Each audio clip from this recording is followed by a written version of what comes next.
ठाकुर जी की जय हो नंद के लाला की जय हो। राधे राधे श्री राधे श्री राधे श्री राधे जय हो।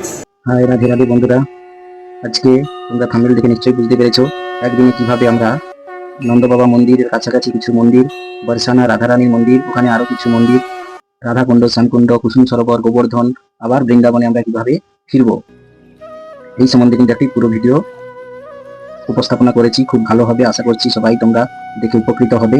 কিভাবে তোমরা একদিনে সুন্দরভাবে প্ল্যান করবে। যদি কেউ বাসে যেতে চাও তারাও কিন্তু খুব কম খরচে কিভাবে তোমরা বাসে যাবে সেটাও কিন্তু এই প্ল্যানের মধ্যেই থাকবে।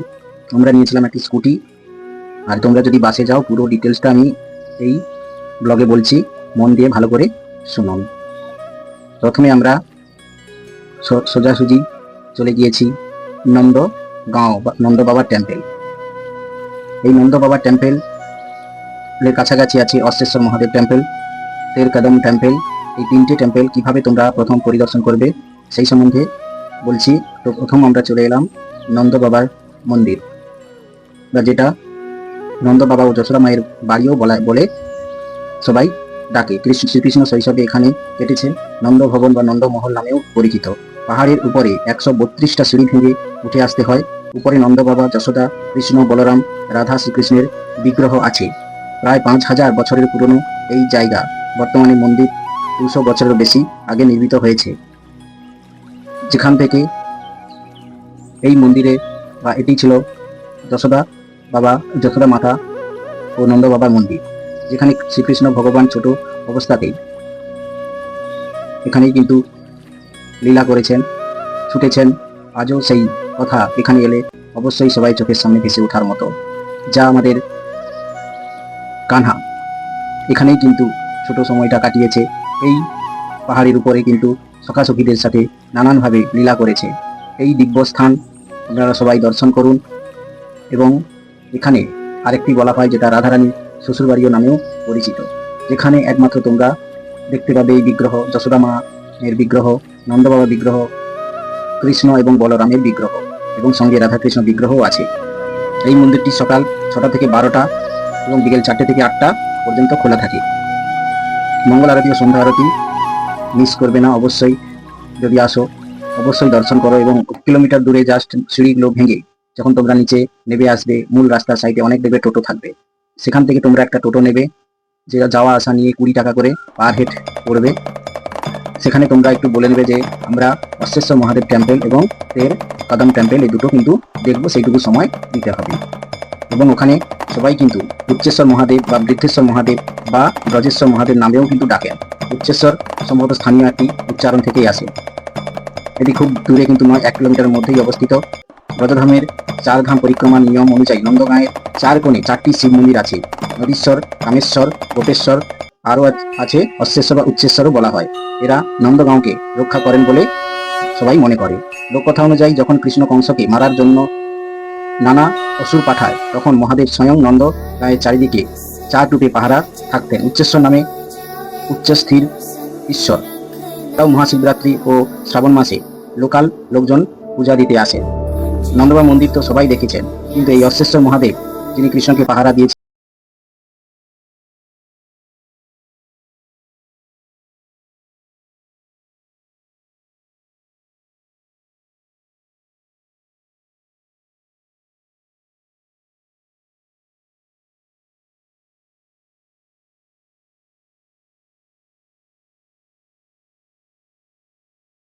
কারণ প্রভু দয়া করে, কৃপা করে বা কোনো উপায় করে যদি কোনোভাবে দর্শন দেন। তাই এই দিব্য স্থান অবশ্যই দর্শন করুন। এখানে কিন্তু তোমরা নিজেদের মতো করে এই শিবলিঙ্গের দুধ, ঘি, দই, জল, বেলপাতা, সিঁদুর সবকিছুই কিন্তু তোমরা নিজের হাতেই দিতে পারেন। এই দিব্য শিব মন্দির অশ্বেশ্বর মহাদেব নামেও কিন্তু পরিচিত। এবং এখানে একটি অশ্বেশ্বর কুণ্ডও আছে। এর কাছাকাছি 500 মিটারের মধ্যেই আছে, কিন্তু এই যাওয়া আসার পথেই পড়বে। যে কোনো একটা সময় কিন্তু তোমরা এই তের কদম টেম্পলটা কিন্তু দর্শন করতে পারো। কথিত আছে এই প্রতিদিন সন্ধ্যার সময় রাধা কৃষ্ণ গোপীদের সাথে লীলা করেন। আজও এই মন্দিরেও কিন্তু রাধা কৃষ্ণ সন্ধ্যের পর কিন্তু লীলা করে বলে শোনা যায়। এরপরেই আমরা ওখান থেকে ফিরে এসে 20 টাকা দিয়ে আবার আমরা বর্ষানা চলে এলাম। বর্ষানাতে আমরা প্রথম যেটা দর্শন করব কীর্তি মন্দির। আর একটু বলে রাখি, বৃন্দাবন থেকে যখন তোমরা সরাসরি আসতে চাইছো তখন কিন্তু বাসে 65 টাকা ভাড়া নেবে, সেটা কিন্তু তোমাদের বৃন্দাবন বাস স্ট্যান্ডে নামিয়ে দেবে। ওখান থেকে 20 টাকা অটোতে করে নন্দগাঁও, একদম নন্দগাঁও মন্দিরের কাছাকাছি কিন্তু পৌঁছে যেতে পারবে। আমরা Nandbaba temple, Asheshwar Mahadev temple, Telkadam temple দর্শন করে আবার কিন্তু পুনরায় 20 টাকা দিয়ে বর্ষানাতে চলে এলাম এবং এখানে আমরা দর্শন করব এই বিশালাকার সুন্দর এক মন্দির, যা নাম কীর্তি মন্দির। এখানে কিন্তু তোমরা রাধাকৃষ্ণের নানা রকম লীলা কিন্তু দেখতে পাবে, অপরূপ সুন্দর লাল পাথর দিয়ে তৈরি। এই মন্দিরটি জগৎগুরু শ্রী কৃপালুজি মহারাজ 2006 সালে ভিত্তি প্রস্তর স্থাপন করেন।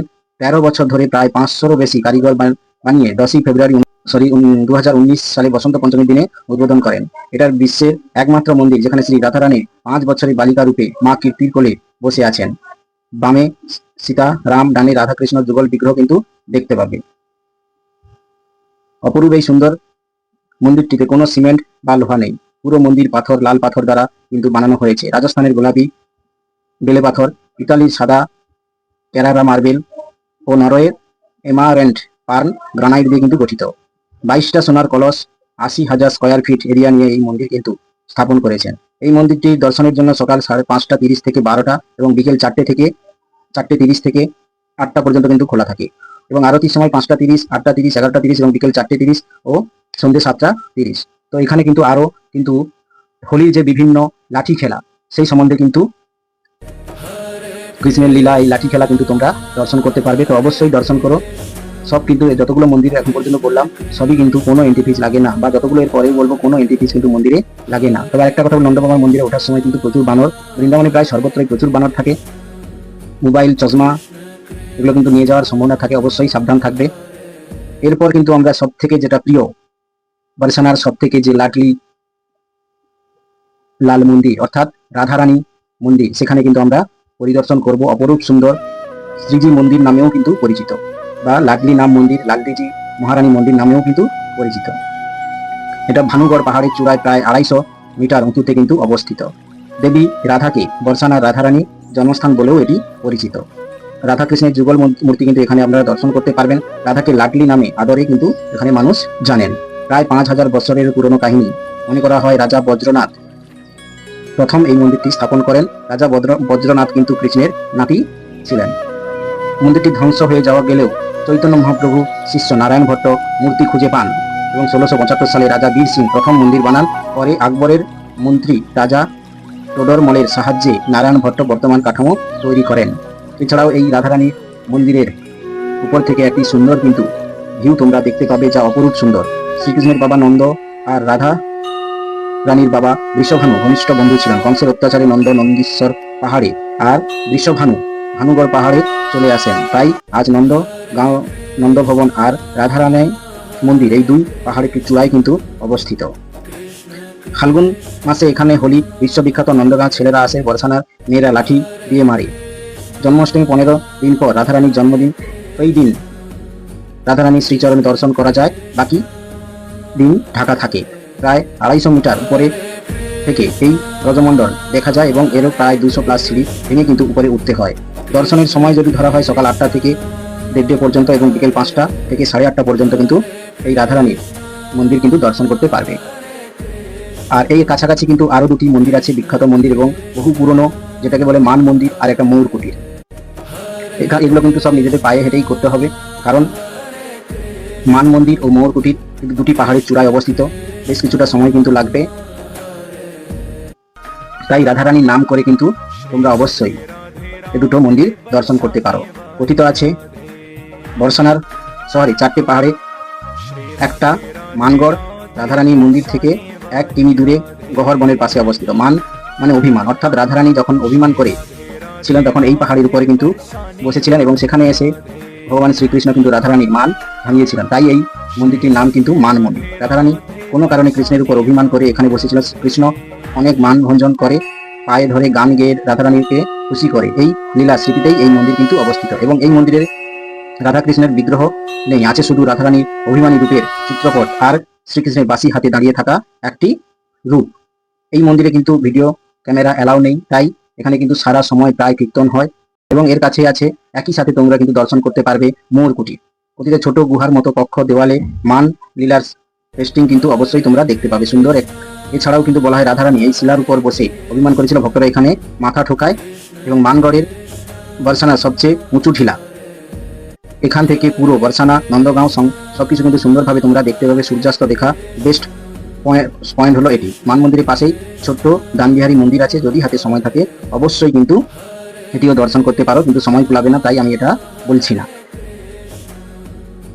কথিত আছে এখানে এসে কোনো ভক্ত যদি চোখের জল ফেলে রাধারানীর কাছে কিছু চায় তার অবশ্যই মনস্কামনা পূরণ হয়।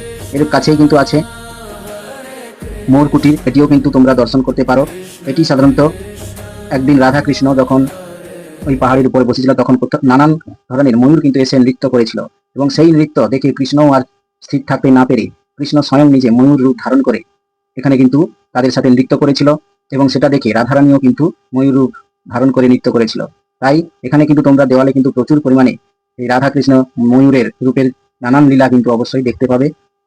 তাই সেইটির নাম হয়েছে মোর কুটির।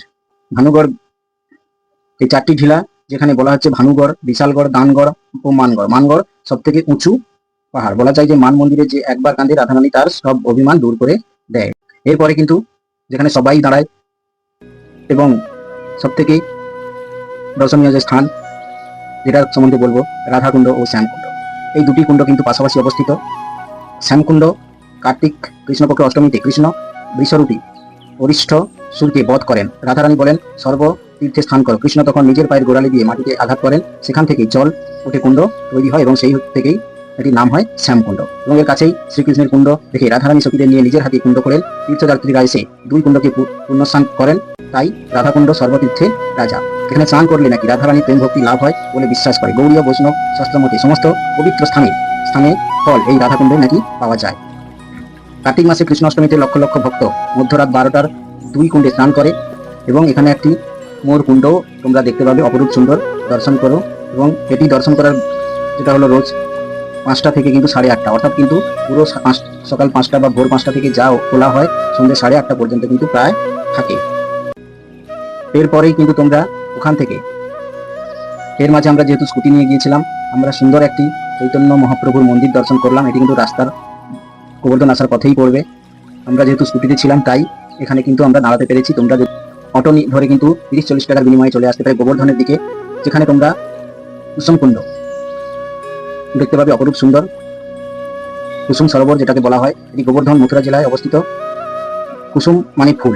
রাধারানী সখীদের নিয়ে এখানে কৃষ্ণের জন্য ফুল তুলতে আসতেন, তাই এই নাম হয়েছে কুসুম সরোবর। এটি 450 ফুট একটি লম্বা কুণ্ড, ঘাট ছত্রি এইভাবেই কিন্তু এই কুসুম সরোবরটি অপরূপ সুন্দর কিন্তু একটি কুসুম কুণ্ড তোমরা দেখতে পাবে। কথিত আছে এখানে কৃষ্ণ রাধার খোঁপায় ফুল গুঁজে দিতেন, গোপীরা ফুলের মালা গাঁথত। বর্তমান রূপ ভরতপুরের রাজা সুরজমলের তৈরি। তার ছেলে জহর সিং বাবার স্মৃতিতে রাজকীয় ছত্রি বানায়। রাজস্থানী স্টাইলে বেলে পাথরের ছত্রি খিলান সিঁড়ি। রাজা সুরজমল আর বলদেবের ছত্রি সবচেয়ে সুন্দর। 20টা পিলারের উপর কিন্তু দাঁড়িয়ে এই সুবিশাল অপরূপ সুন্দর কুসুম সরোবর। বিশাল জলরাশি, চারিদিকে ঘাট, জল সবুজাব পদ্ম ফোটে। সরোবরের পশ্চিম পারে সারি সারি ছত্রি, ভিতরের স্কোপে পেন্টিং অবশ্যই তোমরা কিন্তু দেখবে। সূর্যাস্তের সময় বেলে পাথর সোনালী হয়ে যায়। গোবর্ধন পরিক্রমার সময় লাখো লাখো ভক্ত এখানে স্নান করে বিশ্রাম নেয়, এবং অপরূপ সুন্দর একটি শান্ত এই কুসুম সরোবর। এখানে কিন্তু ভক্তবৃন্দ খুব কম আছে, তাই বেশ কিছু সময় যদি তোমরা বিশ্রাম নিতে চাও সব থেকে ভালো একটি জায়গা হলো এই কুসুম সরোবর। 30 থেকে 40 টাকার বিনিময়ে তোমরা চলে যেতে পারো গোবর্ধন, যেখানে গোবর্ধন বা গিরিরাজ মন্দিরও বলা হয়। শ্রী গিরিরাজ জি মন্দির গোবর্ধন সহ, এবং এখানে মন্দিরটার কাছেই কিন্তু অবস্থিত কিন্তু গোবর্ধন হিল। কাছাকাছি পায়ে হেঁটেই কিন্তু তোমরা দর্শন করতে পারবে, তাই খুব সহজেই কিন্তু দুটোই গোবর্ধন মন্দির, এটি হচ্ছে গোবর্ধন মন্দির আর গোবর্ধন হিল কিন্তু তোমরা দর্শন করতে পারো। এখানে কোনো বিগ্রহ নেই। গোবর্ধন পর্বতের একটি শিলা খণ্ডই গিরিরাজ রূপে পূজিত হন। ভক্তরা এই শিলাকে সাক্ষাৎ কৃষ্ণ বলেই মনে করেন। ইন্দ্রদেবের অহংকার ভঙ্গের জন্য ব্রজবাসী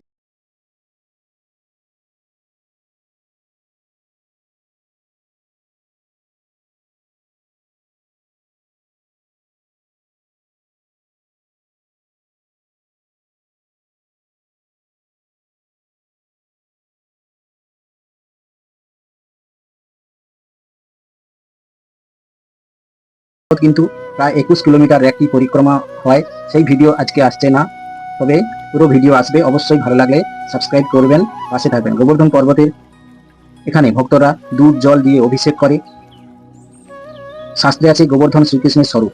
পুলস্ত্য মুনির সাপে রোজ তিল পরিমাণ ছোট হচ্ছেন, কলিযুগে একদিন অন্তর্ধানও করবেন। 21 কিমি গোবর্ধন পরিক্রমা হিন্দুদের কাছে 4 ধামের যাত্রার সমান। অবশ্যই সাবস্ক্রাইব করবেন, বেল আইকনকে দাবিয়ে দিন, নোটিফিকেশন অন করে দিন এবং সবশেষে বলুন রাধে রাধে, জয় শ্রীকৃষ্ণ।